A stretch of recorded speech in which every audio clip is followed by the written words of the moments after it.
do want to do that. Humanity has obviously a lot of issues, and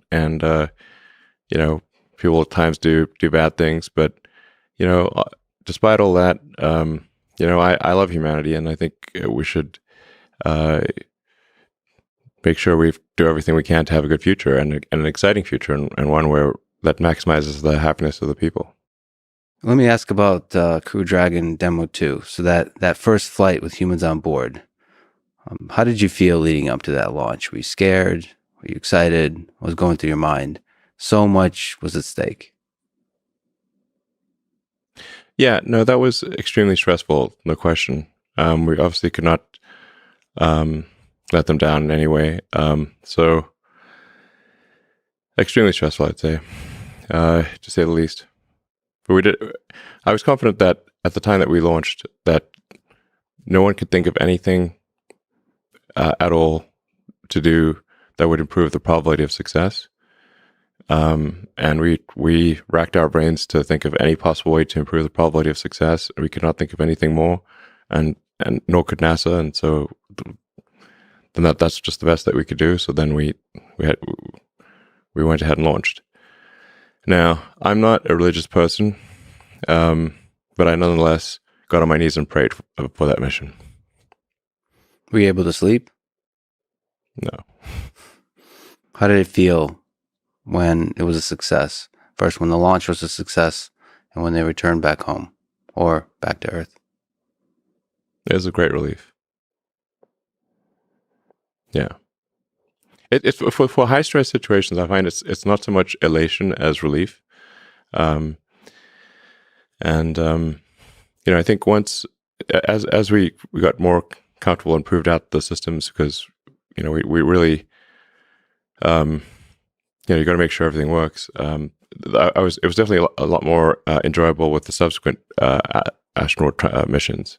And I thought the Inspiration mission was actually very inspiring. Inspiration 4 mission. I'd encourage people to watch the Inspiration documentary on Netflix. It's actually really good, and it really is. I was actually inspired by that, and so that one I felt I was kind of able to enjoy the actual mission and not just be super stressed all the time. So for people that somehow don't know, it's the all-civilian, first time all-civilian out to space, out to orbit. Yeah, and it was I think the highest orbit that in 30 or 40 years or something. The only one that was higher was the one shuttle, a Hubble servicing mission. And then before that, it would have been Apollo in 1972. It's pretty wild.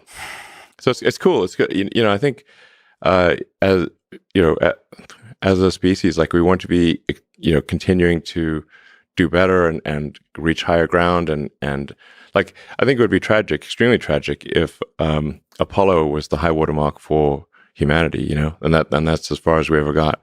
And it's concerning that here we are, 49 years after the last mission to the moon, and so almost half a century, and we've not been back. And that's worrying. It's does that mean we've peaked as a civilization or what? So I think we got to get back to the moon and build a base there, a science base. I think we could learn a lot about the nature of the universe if we have a proper science base on the moon. We have a science base in Antarctica and, many other parts of the world. And so that's I think the next big thing. We've got to have a serious moon base, and then get people to Mars and get out there and be a spacefaring civilization. I'll ask you about some of those details, but since you're so busy with the hard engineering challenges of everything that's involved, are you still able to marvel at the magic of it all, of space travel, of every time the rocket goes up, especially when it's a crewed mission? Or are you just so overwhelmed with all the challenges that you have to solve? And actually, sort of to add to that, the reason I wanted to ask this question of May 30th, it's been some time, so you can look back and think about the impact already. It's already, at the time, it was an engineering problem maybe. Now it's becoming a historic moment. It's a moment that, how many moments will be remembered about the 21st century? To me, that or something like that, maybe inspiration for one of those would be remembered as the early steps of a new age of space exploration. Yeah, I mean, during the launches itself. So I mean, the thing I think maybe some people know, but a lot of people don't know is like I'm actually the chief engineer of SpaceX. So um, the I've signed off on pretty much all the design decisions, and so if there's something that goes wrong with that vehicle, it's fundamentally my fault.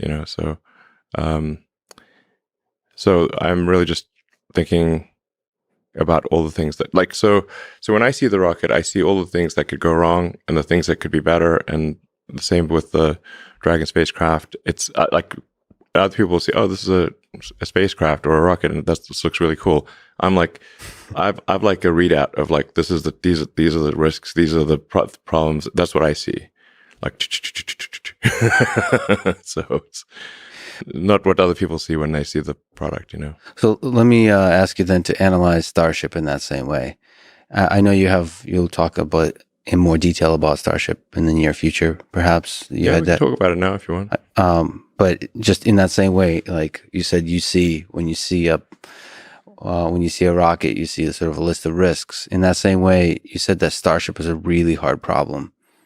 So there's many ways I can ask this, but if you magically could solve one problem perfectly, one engineering problem perfectly, which one would it be? On Starship? On Starship. So is it maybe related to the efficiency, the engine, the weight of the different components, the complexity of various things, maybe the controls of the crazy thing has to do to land? No, it's actually by far the biggest thing absorbing my time is engine production. Not the design of the engine. I've often said prototypes are easy, production is hard. So we have the most. What makes it amazing? What are the different aspects of it that make it like? What are you the most excited about if the whole thing works in terms of efficiency, all those kinds of things? Well, Raptor is a full flow staged combustion engine, and it's at operating at a very high chamber pressure. So one of the key figures of merit, or perhaps the key figure of merit, is what is the chamber pressure at which the rocket engine can operate? That's the combustion chamber pressure. So Raptor is designed to operate at 300 bar, possibly maybe higher. That's 300 atmospheres. So the record right now for operational engine is the RD engine that I mentioned, the Russian RD, which is, I believe, around 267 bar. And the difficulty of the chamber pressure increases on a non-linear basis. So 10% more chamber pressure is more like 50% more difficult. But that chamber pressure is that is what allows you to get a very high power density for the engine. So enabling the effective exhaust velocity of the gas coming out of the engine. So with a very high chamber pressure, you can have a compact engine that nonetheless has a high expansion ratio, which is the ratio between the exit nozzle and the throat. So engines got, like, you see a rocket engine's got like sort of like a hourglass shape. It's like a chamber, and then it necks down, and then there's a nozzle, and the ratio of the exit diameter to the throat is expansion ratio. So why is it such a hard engine to manufacture at scale? It's very complex. So a lot of what does complexity mean here? Is a lot of components involved. There's a lot of components and a lot of unique materials that so we had to invent several alloys that don't exist in order to make this engine work. So it's a materials problem too. It's a materials problem, and in a staged combustion, a full flow staged combustion, there are many feedback loops in the system. So basically you've got propellant and hot gas flowing um, t- simultaneously to so many different places on the engine, and they all have a recursive effect on each other. So you change one thing here, it has a recursive effect here. It changes something over there, and it's quite hard to control. There's a reason no one's made this before. But and the reason we're doing a stage combustion full flow is because it has the highest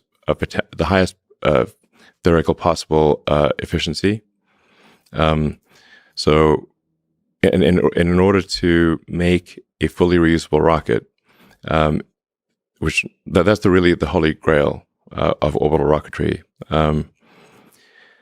you have to have everything's got to be the best. It's got to be the best engine, the best airframe, the best heat shield, extremely light avionics, very clever control mechanisms. You've got to shed mass in any possible way that you can.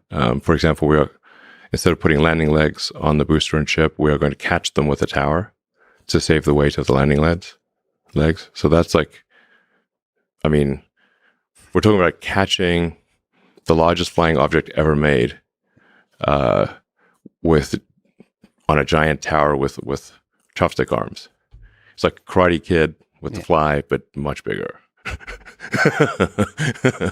Pulling something this like probably that won't work the first time. Anyway, so this is bananas. This is banana stuff. So you mentioned that you doubt. Well, not you doubt, but there's days or moments when you doubt that this is even possible. It's so difficult. The possible part is, well, at this point, I think we'll get Starship to work. There's a question of timing. How long will it take us to do this? How long will it take us to actually achieve full and rapid reusability? Because it will take probably many launches before we're able to have full and rapid reusability. But I can say that the physics pencils out. We're not at this point. I'd say we're confident that let's say I'm very confident success is in the set of all possible outcomes. All right, it's not an all set. For a while there, I was not convinced that success was in the set of possible outcomes, which is very important actually. But so we were. So you're saying there's a chance. I'm saying there's a chance, exactly. Right, cool. Just not sure how long it will take. But we have a very, very talented team. They're working night and day to make it happen. And like I said, the critical thing to achieve for the revolution in spaceflight and for humanity to be a spacefaring civilization is to have a fully and rapidly reusable orbital rocket. There's not even been any orbital rocket that's been fully reusable ever, and this has always been the holy grail of rocketry.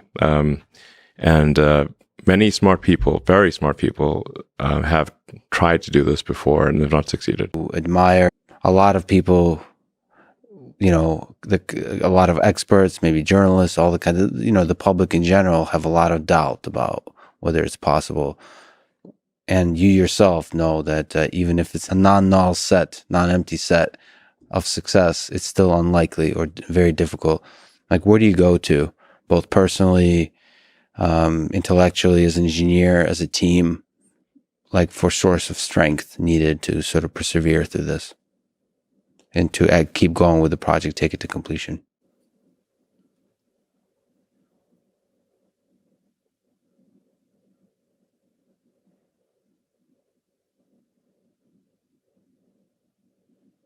A source of strength. That's really not how I think about things. For me, it's simply this is something that is important to get done. And we should just keep doing it, or die trying. And I don't need a source of strength. So quitting is not even like... It's not in my nature. Okay. And I don't have technology problem. You have to sort of just make sure you're not violating physics. And,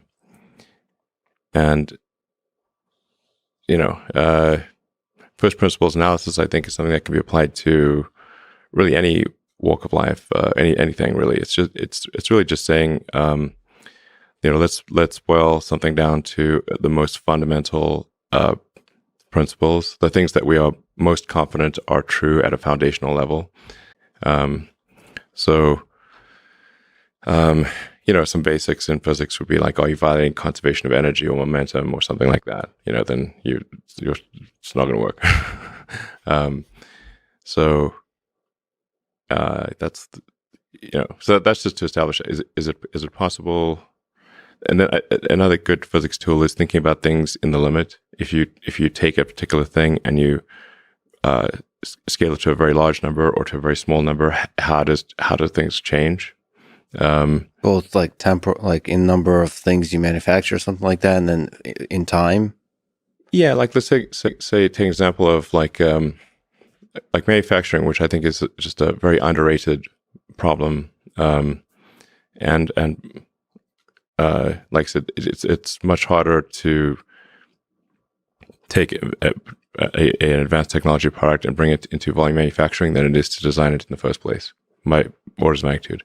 So let's say you're trying to figure out why is this part or product expensive? Is it because of something fundamentally foolish that we're doing, or is it because our volume is too low? And so then you say, okay, well, what if our volume was 1 million units a year? Is it still expensive? That's what I mean by thinking about things in the limit. If it's still expensive at 1 million units a year, then volume is not the reason why your thing is expensive. There's something fundamental about the design. And then you can focus on reducing the complexity or something like that in the design. You could change the design to change the part to be something that is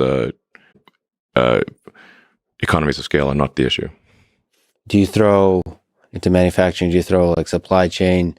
You talked about resources and materials and stuff like that. Do you throw that into the calculation of trying to reason from first principles, like how we're going to make the supply chain work here?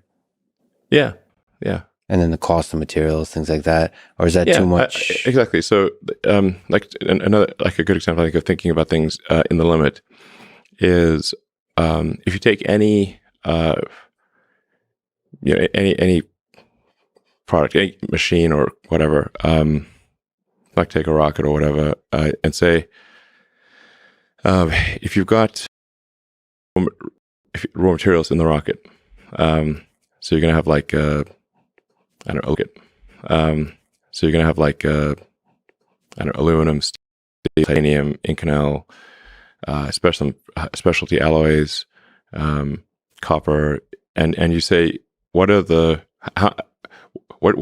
weight of the constituent elements of each of these elements, and what is their raw material value? And that sets the asymptotic limit for how low the cost of the vehicle can be, unless you change and then when you do that, call it like maybe the magic wand number or something like that. So that would be like if you had like just a pile of these raw materials here, and you could wave the magic wand and rearrange the atoms into the final shape. That would be the lowest possible cost that you could make this thing for, unless you change the materials. So then, Jim was did great work at Tesla. So I suppose he carries the flame of the same kind of thinking that you're talking about now. And I guess I see that same thing at Tesla and SpaceX. Folks who work there, they kind of learn this way of thinking, and it kind of becomes obvious almost. But anyway, I had he educated me about how cheap it might be to manufacture Tesla bots, stuff like that. And they're very expensive to build. Mm-hmm. And then Jim kind of schooled me on saying like, okay, like this kind of first principles thinking of how can we get the cost of manufacture down. I suppose you do that. You have done that kind of thinking for Tesla bot and for all kinds of complex systems that are traditionally seen as complex. And you say, okay, how can we simplify everything down? Yeah. I mean, I think if you are really good at manufacturing, you can basically make, at high volume, you can basically make anything for a cost that asymptotically approaches the raw material value of the constituents plus any intellectual property that you need to license. Right. Anything. Right. But it's hard. It's not like that's a very hard thing to do, but it is possible for anything. Anything in volume can be made, like I said, for a cost that asymptotically approaches its raw material constituents plus intellectual property license rights. So what will often happen in trying to design a product is people will start with the tools and parts and methods that they are familiar with, and then try to create a product using their existing tools and methods. The other way to think about it is actually try to imagine the platonic ideal of the perfect product or technology, whatever it might be. And say, what is this? What is the perfect arrangement of atoms that would be the best possible product? And now let us try to figure out how to get the atoms in that shape. I mean, it sounds it's almost like Rick and Morty absurd until you start to really think about it, and you really should think about it in this way, because everything else is kind of if you think you might fall victim to the momentum of the way things were done in the past unless you think in this way. Well, just as a function of inertia, people will want to use the same tools and methods that they are familiar with. That's what they'll do by default. Yeah. And then that will lead to an outcome of things that can be made with those tools and methods, but is unlikely to be the platonic ideal of the perfect product. So that's why it's good to think of things in both directions. So like, what can we build with the tools that we have? But also, what is the theoretical perfect product look like? And that theoretical perfect product is going to be a moving target, because as you learn more, the definition of for that perfect product will change, because you don't actually know what the perfect product is, but you can successfully approximate a more perfect product. So think about it like that, and then saying, okay, now what tools, methods, materials, whatever, do we need to create in order to get the atoms in that shape? But people rarely think about it that way. But it's a powerful tool. I should mention that the brilliant Siobhan Zillis is hanging out with us, in case you hear a voice of wisdom from outside, from up above. Okay, so let me ask you about Mars. You mentioned it would be great for science to put a base on the moon to do some research, but the truly big leap, again in this category of seemingly impossible, is to put a human being on Mars. When do you think SpaceX will land a human being on Mars?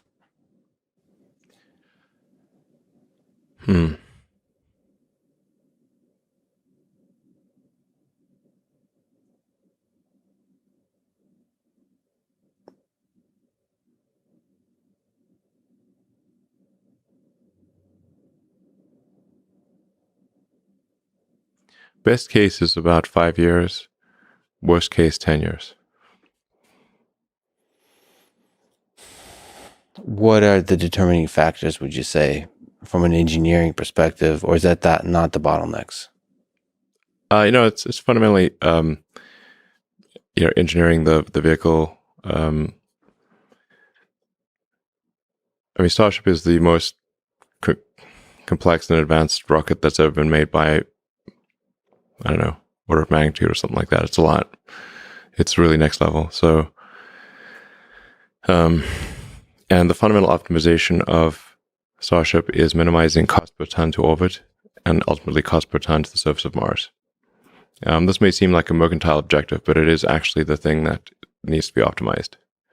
Like there is a certain cost per ton to the surface of Mars where we can afford to establish a self-sustaining city.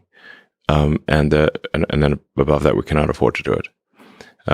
So right now, you couldn't fly to Mars for $1 trillion. No amount of money could get you a ticket to Mars. So we need to get that above, to get that like something that is actually possible at all. But that's we don't just want to have, with Mars flags and footprints and then not come back for a half century like we did with the moon. In order to pass a very important great filter. I think we need to be a multi-planet species. This may sound somewhat esoteric to a lot of people, but like eventually, given enough time, the Earth is likely to experience some calamity. That could be something that humans do to themselves, or an external event like happened to the dinosaurs. But eventually, and if none of that happens, and somehow magically we keep going, then the sun is gradually expanding, and will engulf the Earth, and probably Earth gets too hot for life in about 500 million years. It's a long time, but that's only 10% longer than Earth has been around.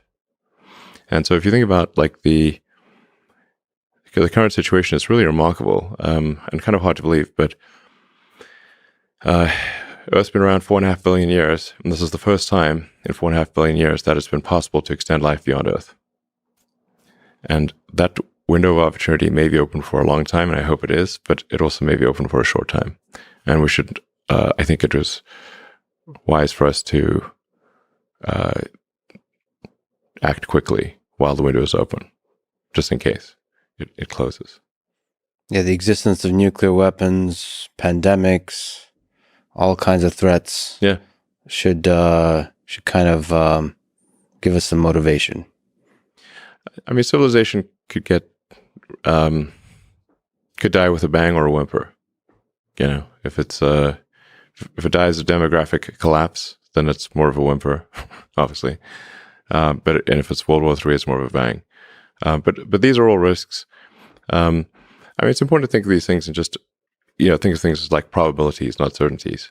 There's a certain probability that something bad will happen on Earth. I think most likely the future will be good. But there's like, let's say for argument's sake, a 1% chance per century of a civilization ending event. Like that was Stephen Hawking's estimate. I think he might be right about that. So then,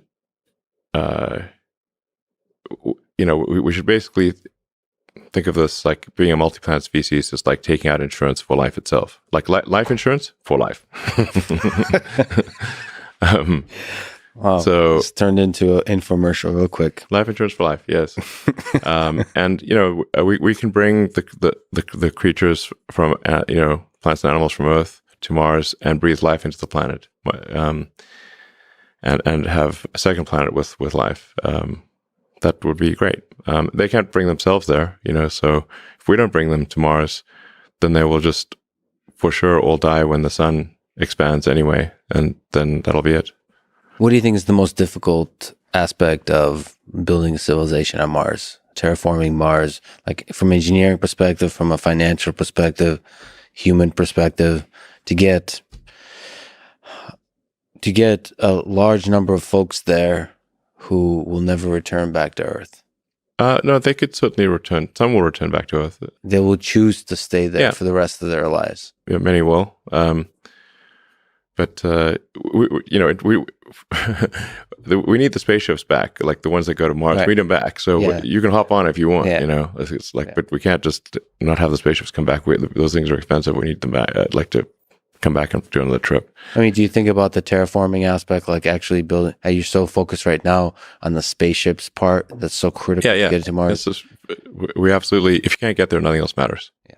So, and like I said, we can't get there at some extraordinarily high cost. I mean, the current cost of, let's say, 1 ton to the surface of Mars is on the order of $1 billion. So, because you don't just need the rocket and the launch and everything, you need like heat shield, you need, guidance system, you need deep space communications, you need some kind of landing system.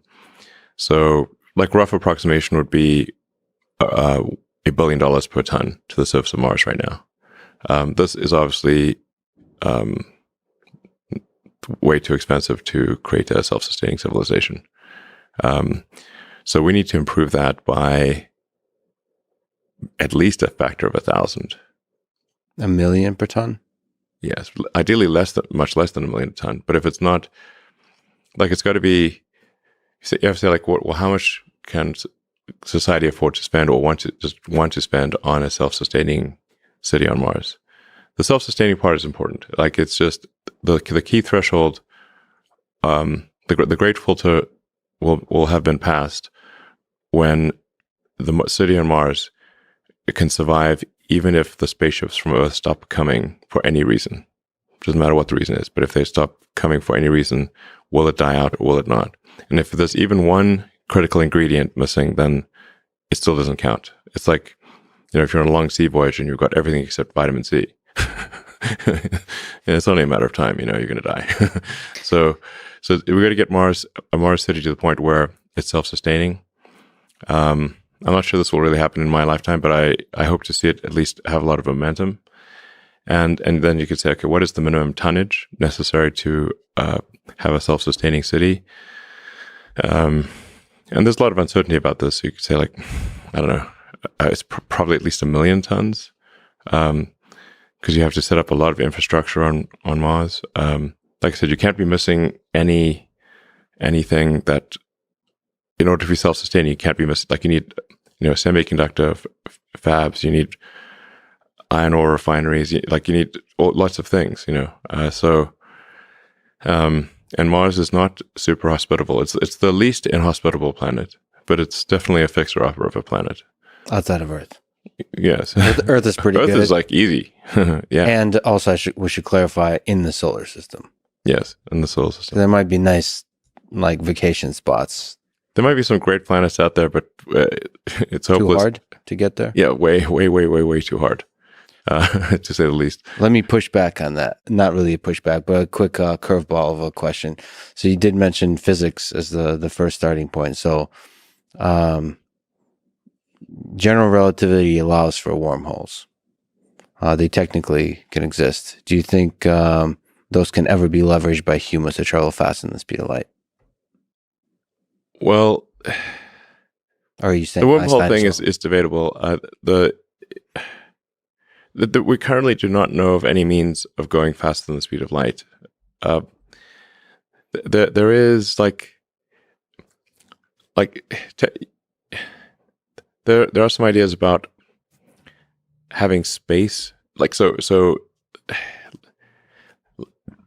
you can only move at the speed of light through space, but if you can make space itself move, that's warping space. Space is capable of moving faster than the speed of light. Right.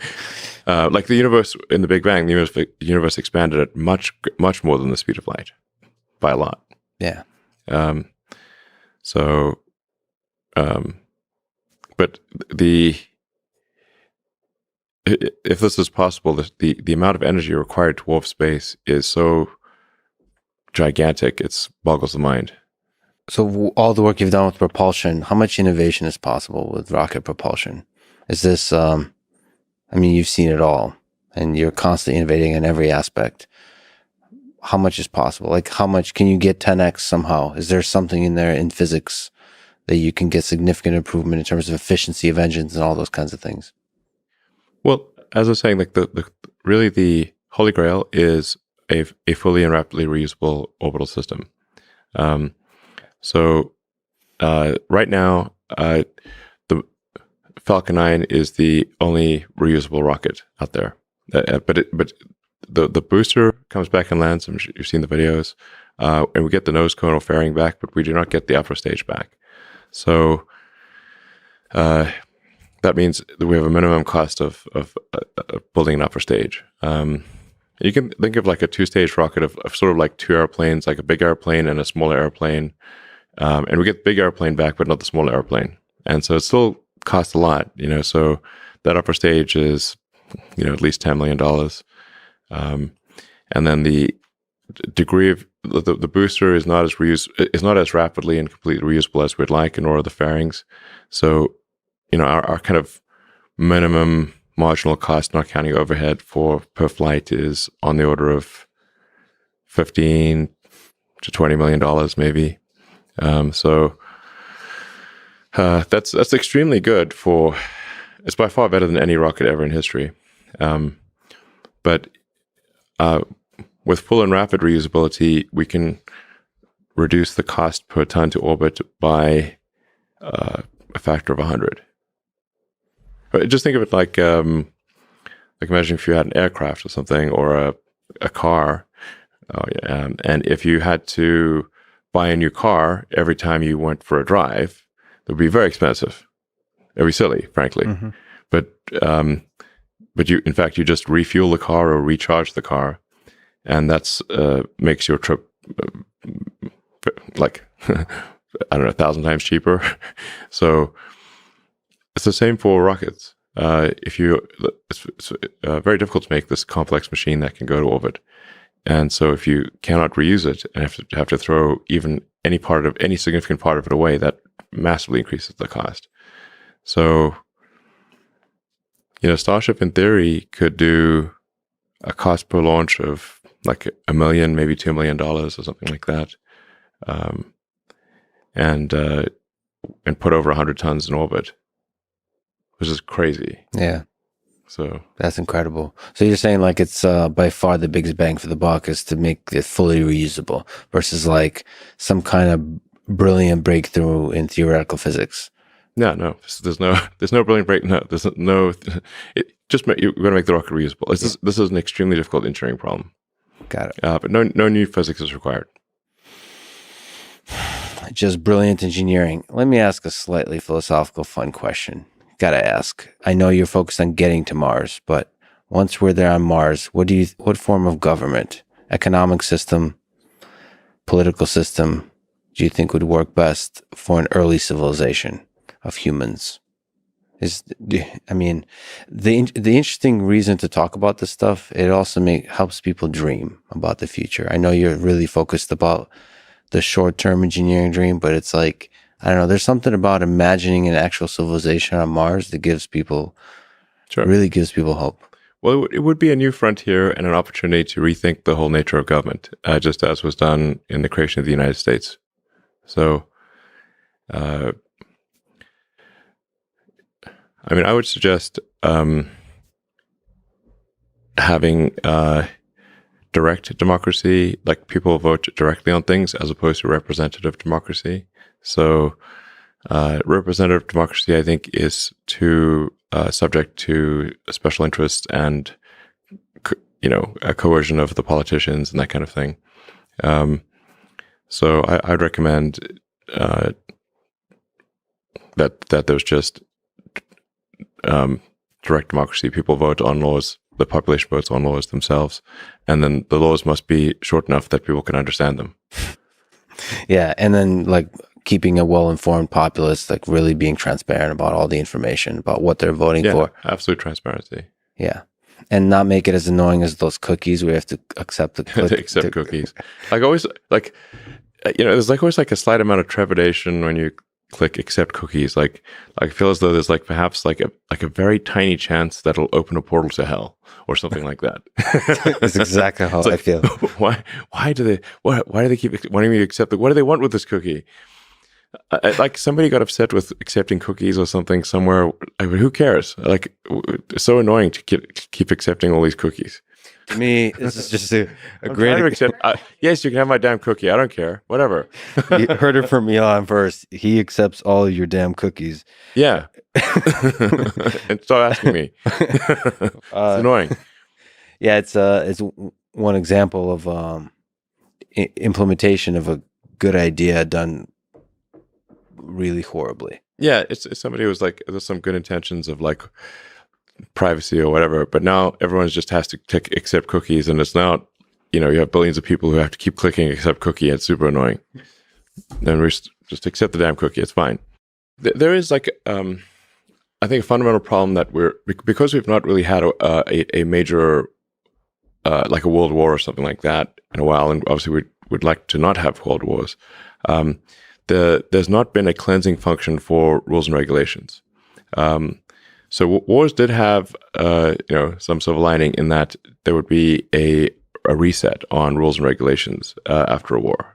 So World Wars I and II, there were huge resets on rules and regulations. Now, if the society does not have a war and there's no cleansing function or garbage collection for rules and regulations, then rules and regulations will accumulate every year because they're immortal. There's no actual humans die, but the laws don't. So we need a garbage collection function for rules and regulations. They should not just be immortal, because some of the rules and regulations that are put in place will be counterproductive. Done with good intentions, but counterproductive. Sometimes not done with good intentions. So if rules and regulations just accumulate every year, and you get more and more of them, then eventually you won't be able to do anything. You're just like Gulliver with, tied down by thousands of little strings. And we see that in,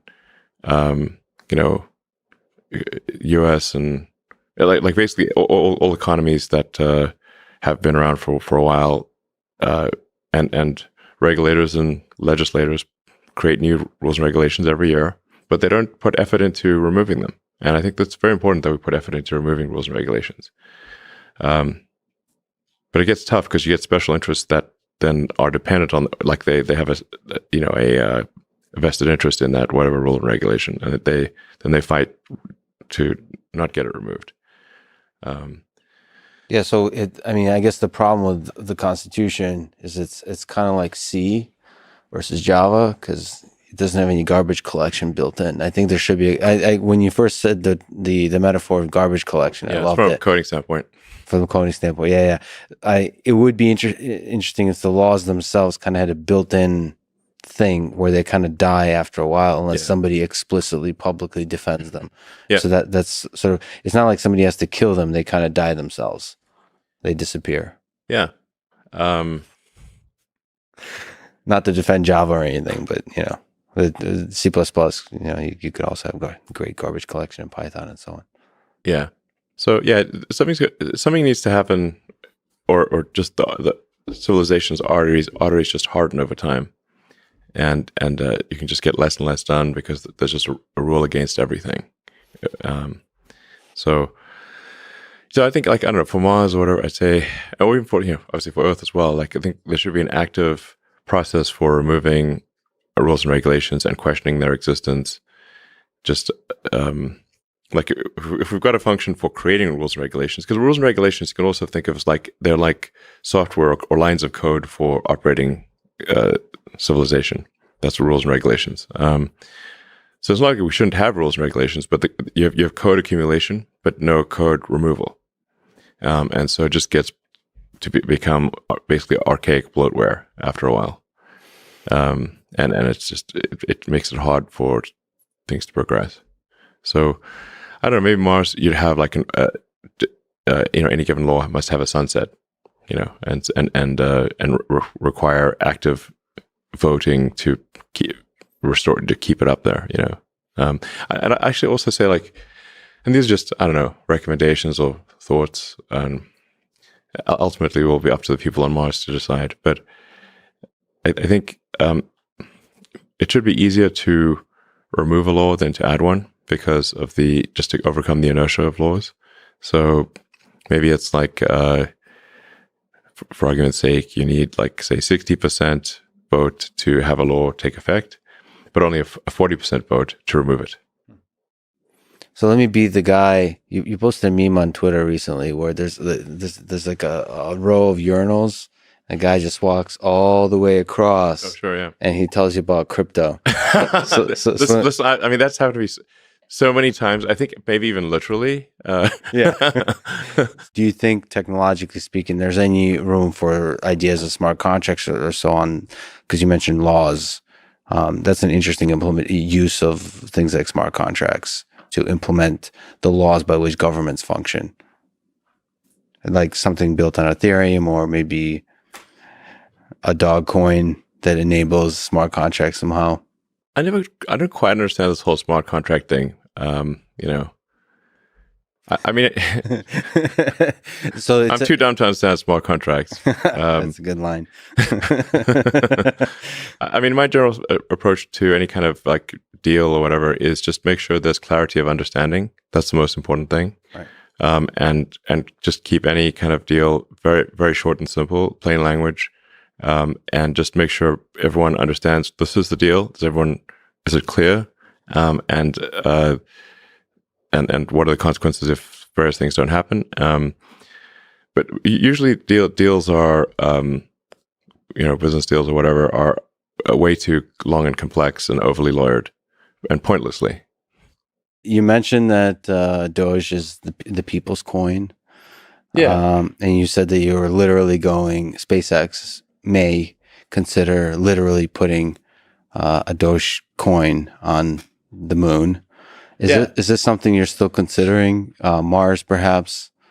Do you think there's some chance, we've talked about political systems on Mars, that Dogecoin is the official currency of Mars at some point in the future? Well, I think Mars itself will need to have a different currency because you can't synchronize due to speed of light. Or not easily. So it must be completely standalone from Earth. Well, yeah, because the Mars is at closest approach, it's 4 light minutes away roughly, and then at furthest approach, it's roughly 20 light minutes away, maybe a little more. So you can't really have something synchronizing. If you've got a 20-minute speed of light issue, if it's got a 1-minute blockchain, it's not going to synchronize properly. So Mars would. I don't know if Mars would have a cryptocurrency as a thing, but probably seems likely. But it would be some kind of localized thing on Mars. And you let the people decide. Yeah, absolutely. The future of Mars should be up to the Martians. Yeah, so I think the cryptocurrency thing is an interesting approach to reducing the error in the database that is called money. I think I have a pretty deep understanding of what money actually is on a practical day-to-day basis because of PayPal. We really got in deep there. And right now, the money system, actually, for practical purposes, is really a bunch of heterogeneous mainframes running old COBOL. Okay, you mean literally? That's literally that's literally what's happening in batch mode. Okay, in batch mode. Yeah, I pity the poor bastards who have to maintain that code. Okay, that's a pain. That's pain. Not even Fortran. It's COBOL. Yep, it's COBOL. And the banks are still buying mainframes in 2021 and running ancient COBOL code. The Federal Reserve is probably even older than what the banks have, and they have an old COBOL mainframe. And so now, the government effectively has editing privileges on the money database, and they use those editing privileges to make more money whenever they want, and this increases the error in the database that is money. So I think money should really be viewed through the lens of information theory, and so it's kind of like an internet connection. Like, what's the bandwidth? Total bit rate. What is the latency, jitter, packet drop? Errors in the network communication. Just think of money like that, basically. I think that's probably the right way to think of it, and then say what system. From an information theory standpoint, allows an economy to function the best, crypto is an attempt to reduce the error in money that is contributed by governments diluting the money supply as basically a pernicious form of taxation. So both policy in terms of with inflation and actual technological cobalt, cryptocurrency takes us into the 21st century in terms of the actual systems that allow you to do the transaction, to store wealth, all those kinds of things. Like I said, just think of money as information. People often will think of money as having power in and of itself. It does not. Money is information, and it does not have power in and of itself. Again, applying the physics tools of thinking about things in the limit is helpful. If you are stranded on a tropical island and you have $1 trillion, it's useless because there's no resource allocation. Money is a database for resource allocation, but there's no resources to allocate except yourself. So money is useless.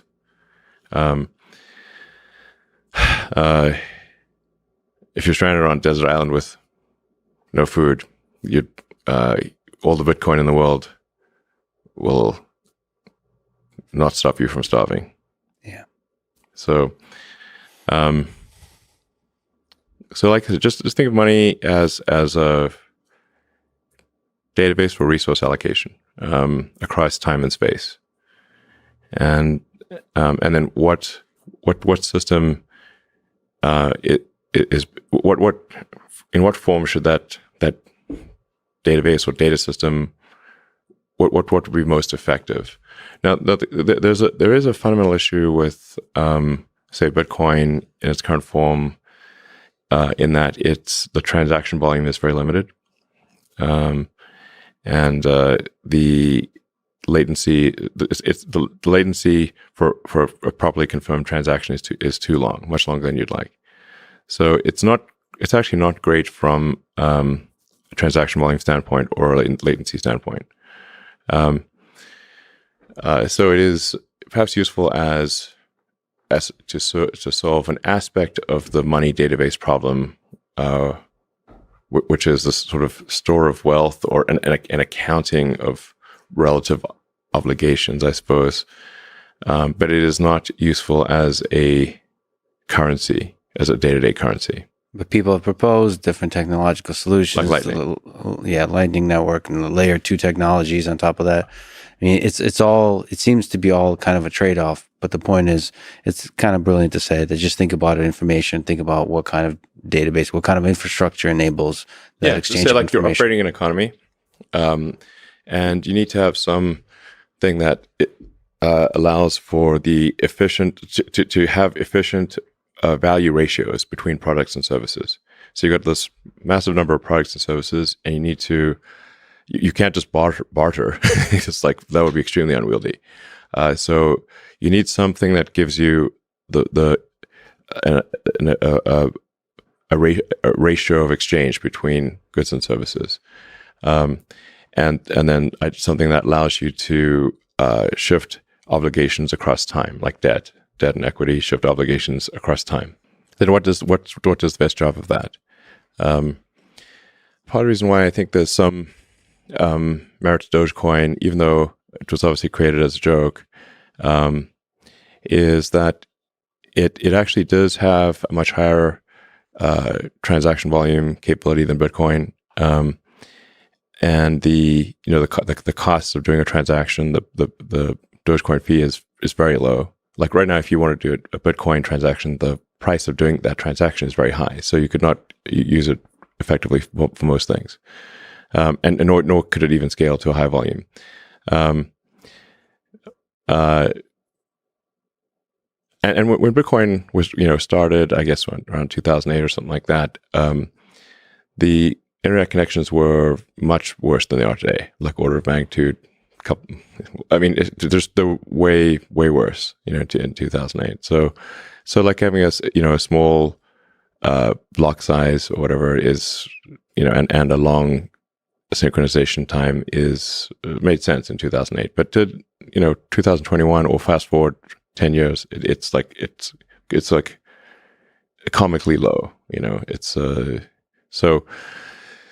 And I think there's some value to having a linear increase in the amount of currency that is generated.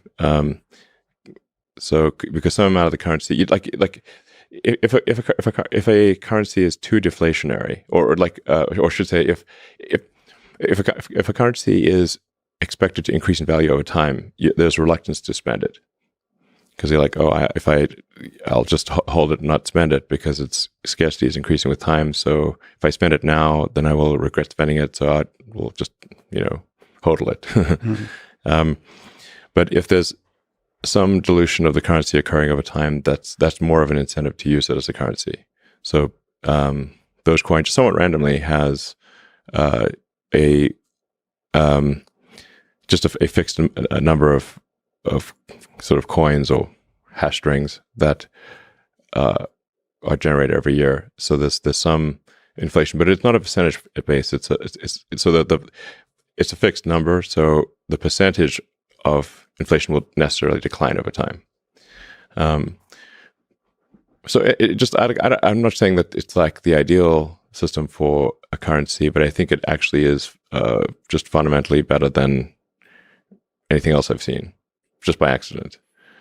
So I like how you said around 2008. So you're not, some people suggested you might be Satoshi Nakamoto. You've previously said you're not. Let me ask. Not. You're not, for sure. Would you tell us if you were? Yes. Okay. Do you think it's a feature or bug that he's anonymous, or she or they? It's an interesting kind of quirk of human history that there is a particular technology that is a completely anonymous inventor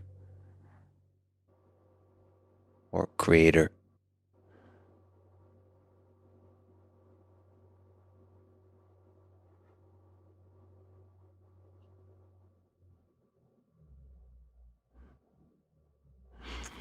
Well, I mean, you can look at the evolution of ideas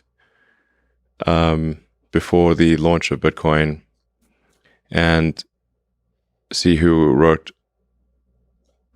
about those ideas, and then I don't know exactly. Obviously, I don't know who created Bitcoin for practical purposes, but the evolution of ideas is pretty clear before that, and like it seems as though like Nick Szabo is probably more than anyone else responsible for the evolution of those ideas. So, he claims not to be Nakamoto, but I'm not sure that's neither here nor there. But he seems to be the one more responsible for the ideas behind Bitcoin than anyone else. So it's not perhaps like singular figures aren't even as important as the figures involved in the evolution of ideas that led to a thing. So yeah, it's perhaps it's sad to think about history, but maybe most names will be forgotten anyway. What is a name anyway? It's a name attached to an idea. What does it even mean, really? I think Shakespeare had a thing about roses and stuff, whatever he said. Rose by any other name would smell sweet. I got Elon to quote Shakespeare. I feel like I accomplished something today. Shall I compare thee to a summer's day? I'm gonna clip that out instead of Not more temperate and more fair. Autopilot. Tesla autopilot. Tesla autopilot has been through an incredible journey over the past 6 years, or perhaps even longer in your mind, in the minds of many involved. I think that's where we first connected. Really, was the autopilot stuff, autonomy, and the whole journey was incredible to me to watch. I was because I knew, part of it is I was at MIT and I knew the difficulty of computer vision. Yeah. And I knew I had a lot of colleagues and friends about the DARPA challenge. I knew how difficult it is. Mm-hmm. And so there was a natural skepticism. When I first drove a Tesla with the initial system based on Mobileye, I thought there's no way. So first when I got in, I thought there's no way this car could maintain stay in the lane and create a comfortable experience. So my intuition initially was that the lane keeping problem is way too difficult to solve. Lane keeping, that's relatively easy. No, but solve in the way that we talked about previous is prototype versus a thing that actually creates a pleasant experience over hundreds of thousands of miles or millions. So I was proven wrong. We had to wrap a lot of code around the Mobileye thing. It didn't just work by itself. Yes, I mean that's part of the story of how you approach things. Sometimes you do things from scratch. Sometimes at first you kind of see what's out there, and then you decide to do from scratch. That was one of the boldest decisions I've seen, is both on the hardware and the software, to decide to eventually go from scratch. I thought, again, I was skeptical of whether that's going to be able to work out, because it's such a difficult problem. And so it was an incredible journey. What I see now with everything, the hardware, the compute, the sensors, The things I maybe care and love about most is the stuff that Andre Karpathy is leading with the data set selection, the whole data engine process, the neural network architectures, the way that's in the real world that network is tested, validated, all the different test sets, versus the ImageNet model of computer vision, like what's in academia is like real world artificial intelligence. Yeah. So, and Andre's awesome and obviously plays an important role, but we have a lot of really talented people driving things. So, Ashok is actually the head of autopilot engineering. Andre is director of AI stuff. Yeah. So I'm aware that there's an incredible team of just a lot going on. Yeah, just obviously people will give me too much credit and they'll give Andre too much credit. So, and people should realize how much is going on under the hood. It's just a lot of really talented people. Over those 5-6 years of autopilot, about the problem of autonomous driving. So you leaped in having some sort of first principles kinds of intuitions, but nobody knows how difficult the problem. I thought the self-driving problem would be hard, but it was harder than I thought. It's not like I thought it would be easy. I thought it would be very hard, but it was actually way harder than even that. So, I mean, what it comes down to at the end of the day is to solve self-driving, you have to solve. You basically need to recreate what humans do to drive, which is humans drive with optical senses, eyes, and biological neural nets. And so, in order to that's how the entire road system is designed to work with basically passive optical and neural nets. Biologically, and now that we need to, for full self-driving to work, we have to recreate that in digital form. So we have to that means cameras with advanced neural nets in silicon form, and then it will obviously solve for full self-driving. That's the only way. I don't think there's any other way. But the question is, what aspects of human nature do you have to encode into the machine, right? So you have to solve the perception problem, like detect, and then you first realize what is the perception problem for driving, like all the kinds of things you have to be able to see. Like what do we even look at when we drive? There's I just recently heard Andre talked about at MIT about like car doors. I think it was the world's greatest talk of all time about car doors. Yeah. The fine details of car doors. Like what is even an open car door, man? So like the ontology of that's the perception problem. We humans solve that perception problem, and Tesla has to solve that problem. And then there's the control and the planning coupled with the perception. You have to figure out like what's involved in driving, like especially in all the different edge cases.